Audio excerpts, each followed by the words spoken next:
तर बुलढाण्यामधनं आता नांदेडमध्ये जाऊयात. तिथेही भाषणबाजी झाली आहे. शिवसेना पक्षप्रमुख उद्धव ठाकरे यांनी राहुल गांधींवरती टीका केली. नांदेडच्या हदगावमध्ये त्यांची सभा झाली आणि या सभेमध्ये त्यांनी राहुल गांधींवरती शेलक्या शब्दांमध्ये निशाणा साधला. राहुल गांधी नालायक जो बोललेला आहे, जवाहरलाल नेहरू, महात्मा गांधी सगळ्यांची नावं घेतली. अरे सगळ्यांबद्दल आम्हाला आदर आहेच. आम्ही कुठे त्यांचं मोठेपण नाकारलं? त्यांचं मोठेपण आम्ही कधीच नाकारलेलं नाही. पण विशेष म्हणजे माझ्या फोनमध्ये जो व्हिडिओ आहे त्याच्यात राहुल गांधींनी एवढा नालायकपणा केलेला आहे. बोलता बोलता मग म्हणाला, अरे भैया जरा पेन दो.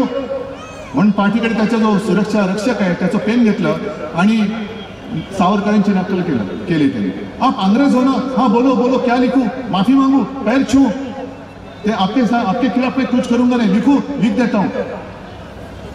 आणि त्याच्या पुढे तो बोलले, ये कायर है, ये डरपोक है. सावरकर कायर होते, सावरकर डरपोक होते, तुम्हाला मान्य आहे?